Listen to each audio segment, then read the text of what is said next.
When the marrying and the celebrating was done, the two prepared to leave the valley. For the first time, Shania understood what her parents had endured long years before when she too rode away, never to return.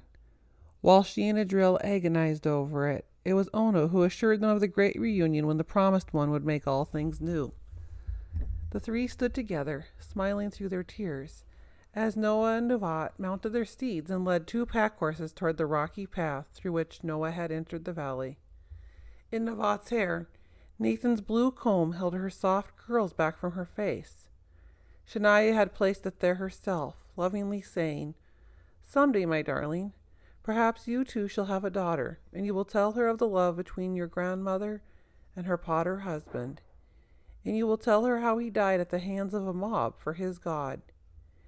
And then you will place this comb in her hair, as I am placing it in yours.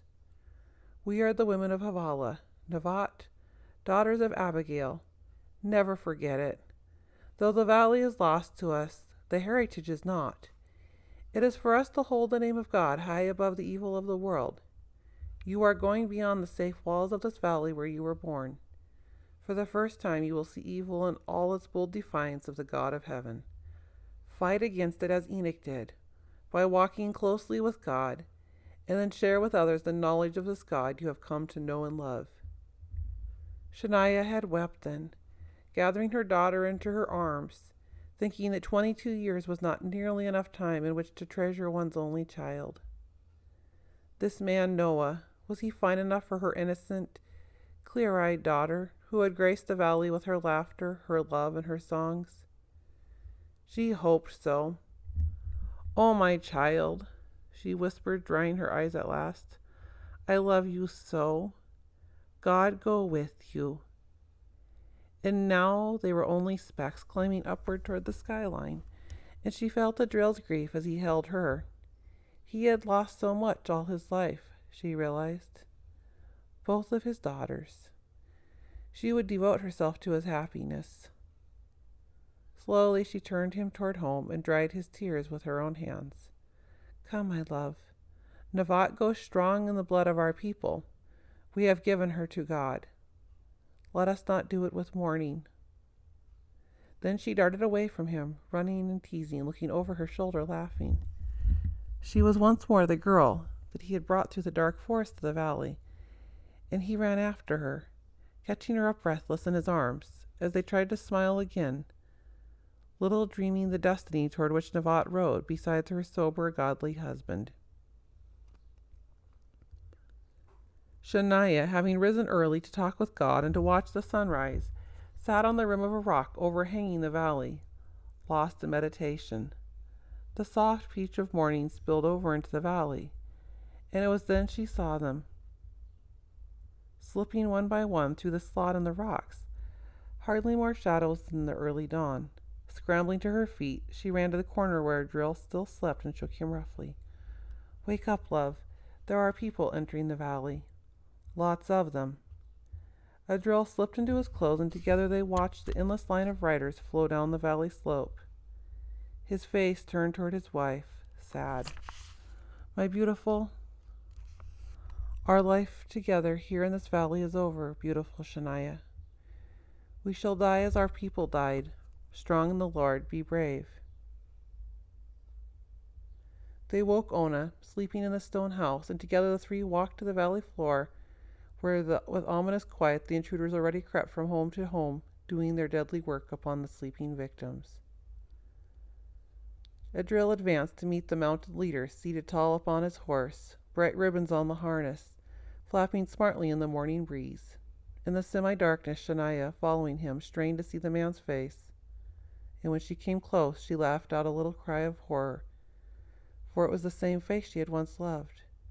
But now it was hardened with age and evil. Behind Ben rode Tobias, obviously in a position of honor, and she realized what Methuselah had long feared had happened. As civilization crept close on all sides, one who knew the secret entrance to the valley had, for a price, revealed all. As though in a trance, she heard Adriel's calm voice speaking. "Ben, what betrayal all of we have shared as kinsmen brings you to this moment?" The men from Havala looked down at the three of them as though strangers. Shania grew faint at the cries rising from all over the valley as armed men slaughtered the worshippers of God. Ben addressed her husband, and his words were cold with hatred. You took them from me, Adriel. One by one after you left, Nathan was never again content in the city. He hungered for the old Havala ways and the worship of God. I lost him long before he died because of you. You took Shania, the only woman I ever loved, and you dragged her to this forsaken spot. But that was not enough. You took her as a wife, one who was my betrothed. And even that was not Adriel. You came back and carried Ona away, the last one I had. Don't speak to me of betrayal.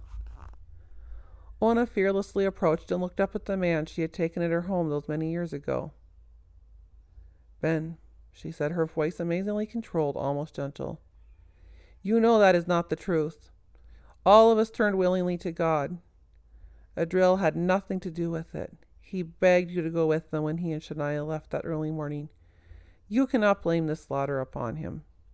It is the power of the evil one dwelling in you that brought you to this place. You were like a son to me for many years.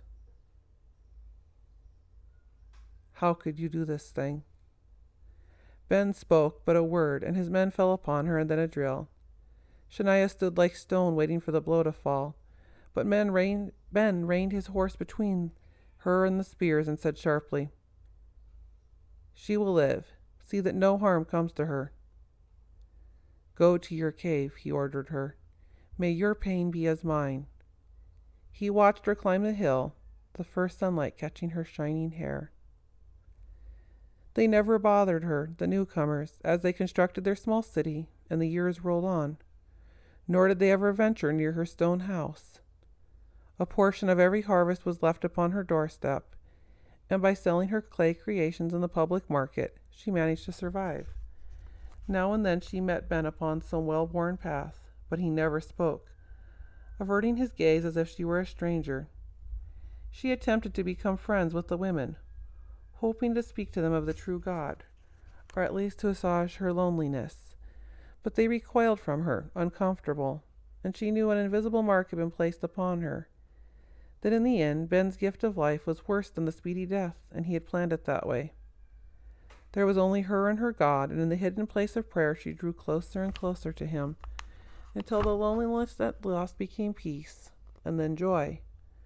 Sometime in the darkness of the sixth night, the city dwellers heard her singing the ancient songs of God's people, and now and then hearts trembled with the memories of Enoch's words and the forebodings of the future.